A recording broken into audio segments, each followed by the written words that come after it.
אז אני הולך לדבר על מה שנקרא ביג דאטה וזהות, שביג דאטה זה מושג שיש עליו מדברים עליו הרבה בזמן האחרון. חשוב להבין שההבדל העקרוני בין ביג דאטה לדאטה, למידע, זה שמדובר על כמויות כל כך גדולות שאפשר בעצם יש פה איזשהו disruption מבחינת, בעיקר בנושא של חיזוי וניתוח של מידע. תחשבו על, למשל, שיש את המבחנים האלה שיש סדרות, 2, 4, 8, 16, 32.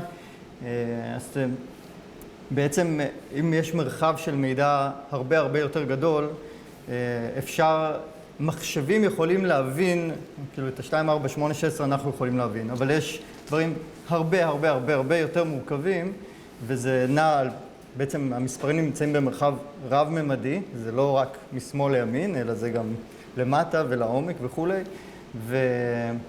והדוגמה הקלאסית שאני תמיד נותן זה המרכז לניבוי התפשטות מגפות, שבארצות הברית יש מרכז כזה כבר עשרות שנים, שהם הולכים לשטח, חוקרים וזה, ויחסית בטווח של שבועות עד חודשים יכולים לצפות לאן השפעת תתפתח בכל מיני מדינות, ואז סטייטס שונים, ואז להתריע במקומות שעתידים להיפגע. גוגל עשו ניסוי, הסרצ'ים של גוגל בעצם זה ביג דאטה, כי מדובר על מיליארדים של סרצ'ים ביום, רק בארצות הברית. והם החליטו לבדוק מה הפאטרנים שיש באזורים שיש בהם, נגיד, שפעת, פאטרנים של סרצ'ים, ולחפש פאטרנים שונים ודומים, ולפי זה לצפות לאן השפעת הולכת להתפשט. עכשיו, זה לא שהם מזהים משהו שבן אדם היה יכול לראות אם הוא היה מסתכל על הדאטה, כי זה לא שהם מחפשים סרצ'ים של שפעת או של תרופות, בעצם יש פאטרן מסוים שבן אדם לא יכול להצביע עליו, של סרצ'ים במקומות שיש בהם שפעת. יכול להיות שאנשים, אולי כי כשהם יותר חולים, אז הם יותר קונים אונליין, אולי, אף אחד לא יודע להסביר, אפשר גם לתאר את זה, כי מדובר בכל כך הרבה נתונים, שאי אפשר להסביר את זה. רק אלגוריתם יכול לזהות שיש שם פאטרן, ואז לחפש איפה עוד יש פאטרנים כאלה, או לראות, בוא נגיד, מה הפאטרן שהיה שבוע לפני ההתפרצות, ולחפש מקומות אחרים שיש בהם פאטרנים דומים. כמויות אדירות של מידע מאפשרות למחשב למצוא פאטרנים כאלה. אז זה בעצם ביג דאטה. יש בזה עוד שימושים נוספים, מה שתיארתי זה רק חיפוש בגוגל. ווייז למשל, זה עוד משהו שאתם יותר מכירים, שהוא לא אוסף רק נתונים ממכוניות שנוסעות עכשיו, אלא ממכוניות שנסעו, כל מכונית שמדווחת את עצמה, בעצם כולל ההיסטוריה של כל מה שדווח באותו אזור, אז הם יכולים לפי זה להסיק דרכים שהן יותר יעילות, מבחינת למשל עד כמה הרמזורים פה יחסית ירוק לכיוון הזה וכו'. אז זה עוד דוגמה, ועוד דוגמה זה גם רמזורים, שזה גם דבר ניהול של רמזורים שמתבסס היום על ביג דאטה. קצת על זהות, ואז נקשר אותה. זהות, כמובן מושג מאוד מורכב, המון שכבות מרכיבות אותו מה הזיכרונות שלי והחוויות ודרך הפחדים והתשוקות שלנו, ומי אנחנו ומה אנחנו גם רוצים להיות. והנושא של הביטוי עצמי, שהוא הופך להיות עם השנים האחרונות הרבה יותר משמעותי כמרכיב בבניית הזהות שלנו, הוא בעצם, אם אני רוצה להשוות פה בין לפני האינטרנט ואחרי האינטרנט ועם האינטרנט, אז הדרך שלנו לייצר את הזהות שלנו כלפי חוץ הייתה הסטייל שאנחנו בוחרים,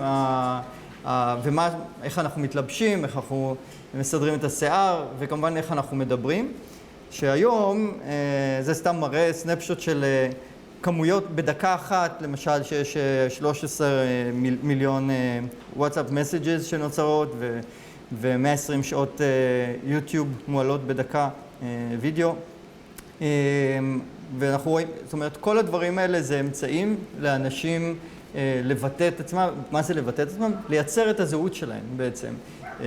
ועוד דבר שאני חושב שזה די ידוע לכולם, אבל מה שאני לא בטוח שכולם חשבו עליו, זה שעוד שינוי משמעותי שקרה, זה שכל האמצעים האלה, בואו ניקח את הוואטסאפ כדוגמה הכי יומיומית ושכולנו כנראה משתמשים בה, פתאום בניית התדמית שלנו נעשית באופן מתוכנן.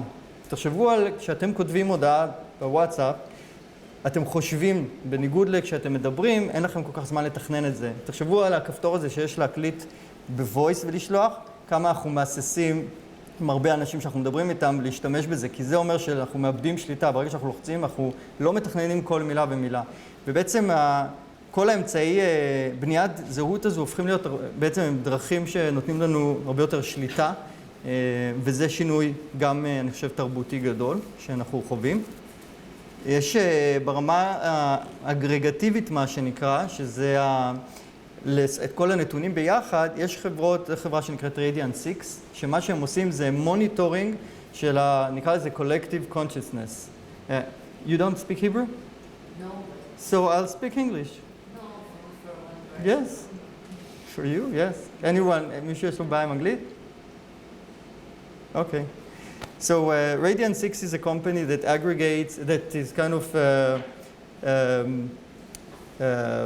spying on all, but legitimately, on all public messages, all these posts that we saw here. And they help companies analyze things that they care about. For example, let's say Nike has a campaign for new shoes. They pay this company, and this company shows them how what's the general sentiment of people towards Nike during this campaign. Or if a car company wants to compare the trends of their model with the competing car model and seeing, you know, what's the sentiment analysis of each of them and how it moves over time. So it's kind of giving us access to the consciousness of the collective. And from this, we go to back to the individual.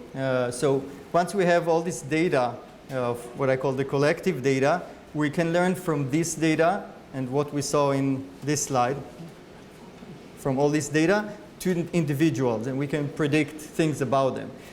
The most obvious examples are advertising that you're seeing online. So the ads that are chosen to show you are based on billions and billions of tests and are based on your data and how they were tested with people with similar data. Content recommendation, you see in websites of news where you're recommended with additional content. And a very known example is for product recommendation is with Walmart, when a family in the United States one day they began to receive promotions for babies, newborn babies products, and they had like just 16-year-old girls, so I mean they're too old to make new babies. And that was their flash news that their daughter is pregnant. I mean, they didn't know, they realized that because Walmart analyzed the data of how this girl, was shopping. She didn't shop anything for babies, but the way she was either shopping or looking at their website online, that was a pattern of someone who is about to give birth, even if they're not looking on any baby product. So Walmart, in some way, they informed the family that their daughter is pregnant. When you browse a website without creating an account, they don't know your identity. So, based on your IP. Yeah, but it's not your identity. They don't know who you are. They can't send you anything. They don't even have your email address. Once you sign in, there is always the terms of use, and then they say that they can analyze your data. Mostly decent companies, they don't. I mean, we're working later on. I will tell about GIGYA a little bit, my company, and we work only with the large companies like Dell, NBC, Nike, and others. I can assure you that, and we really know what they're doing with the data. They don't do anything harmful. Of course, there is potential, but they're just trying to give better service. I also think personally that targeted advertising is not something bad. You will see the ad anyway, so why not make it targeted? This is a slide just to show the value of data. This is a slide of the Facebook stock. So Facebook earnings is not so high, but the company today worth, you can see at the top here, more than $200 billion.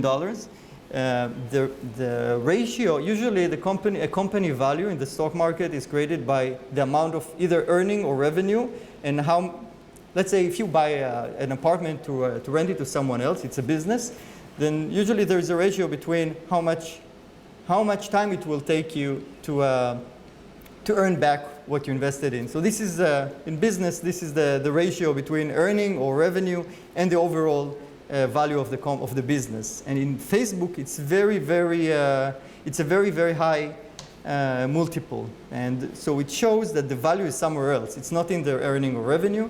The value with Facebook is the data, because they have above 1 billion users, and they have, I think, one of the strongest databases in terms of user data. And you know, the sky's the limit in terms of the potential of what Facebook can do with this data.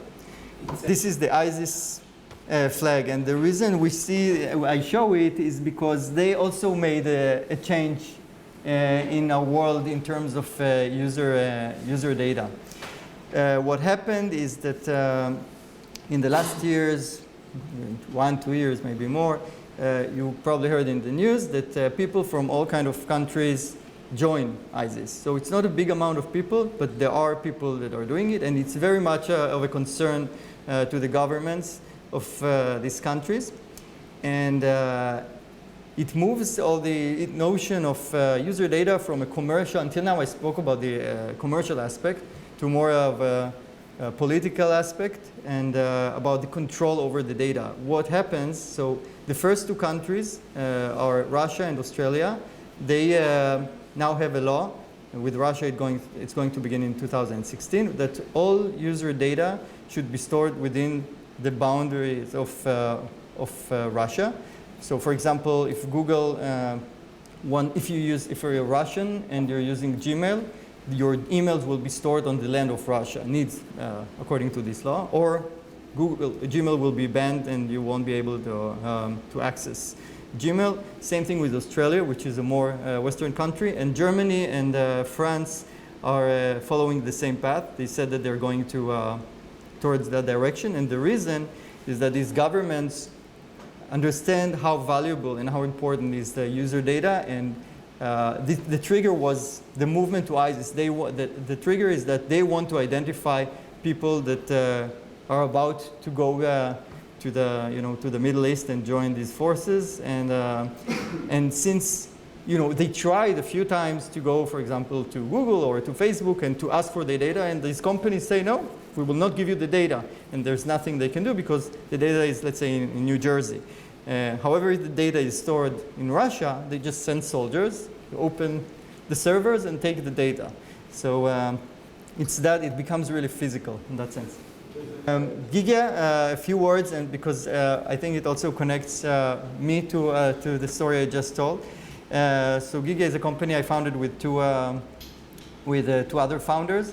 We realized this phenomenon of big data and identity long ago, even before Facebook was so big, with the growth of the social networks, MySpace back then and others. And what we do is that we have today 700 large companies that are our clients, and what we do is that we manage all their users' data. So what we want to be is the Facebook of the rest of the world in terms of user data. We believe that it will give us tremendous value as a company. That's it.